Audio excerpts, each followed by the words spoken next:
Hi, my name is Michelle.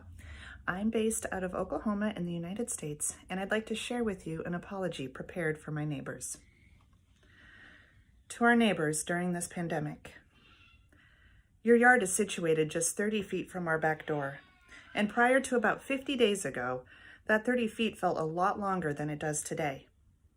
Today, your yard, adjacent to ours, feels as much part of our home as any other nearby space.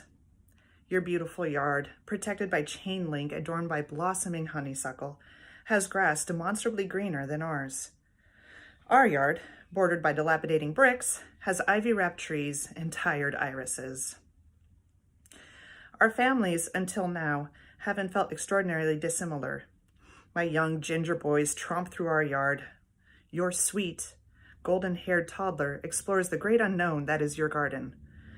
You're both hard-working professionals tasked with working from home. Precisely like my husband and I, one is in a field of anthropology and the other in books and such. You've always seemed so put together. But not only is this presumed stability a critical juncture in our similarities, but the chaos that is our family, our yard, is the catalyst for this apology. Yes, an apology. One that begs forgiveness for the trespasses we inflict on you on what is now a daily basis. My 4-year-old, at the start of our quarantine measures, has worn a shirt or a pair of pants each as many times as I can count on my hand. For the numerous times you've peered outside to see a small, naked tyrant, I'm sorry. Our dog, hardly larger than a tomcat, continues to determine your little cherub child as an unqualified threat, endangering his band and compromising his territory. For those times in which a psychotic apricot crossbreed insists on yapping uncontrollably at you, I'm sorry. Our young boys, whose cruel circadian rhythms force them to rise, fully energized at the strike of dawn, like to have what they call dance parties in the backyard.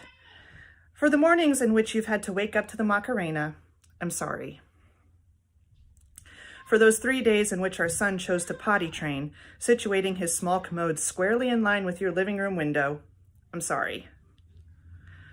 Oh, and the bees. I'm sorry about that time with the bees.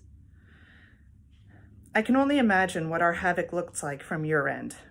A mom, desperately trying to keep her young children entertained, if enriched, while still trying to work a full 40 hours, hunched over a laptop and gripping a cold cup of coffee. 2 boys enduring the fate of their youth's ability to be fascinated with all things, as all stones have been turned, all crevices explored, and all bugs found. A husband slumped in picking up Tonka trucks, tired of the daily chore, but tired more of requesting on deaf ears the need for someone else to pick them up, if just once. But then again, I see you. I see you, each and independently skulking to a secret spot behind your house for what looks like a 5-minute smoke break, but what must feel like one of your last remaining outreaches to what you were before all of this happened. By the way, I think it's cute that each of you have the same secret smoking spot. I see the way you wrench your eyes shut and pinch your temples. I see the way you pace. I see you clenching your fists as you storm out to peel away in your car, only to have an inflatable pool keep you as infuriatingly stuck as you were when your own tantrum started. I see you, and I see that you're struggling too. Voyeuristic as all this sounds, you must know that you're not alone. We're neighbors, and as rowdy and unkempt as my family is, we can be guardians.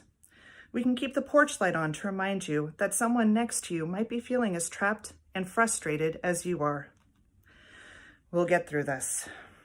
The burden of parents working from home with small children is far from the hardest task that we as a nation, as a world, are called to do. But you must be gentle with yourself. You must acknowledge that each day is both a battle and a success, and we are doing this together. And again, I'm really sorry about the bees. Hang in there, your neighbors.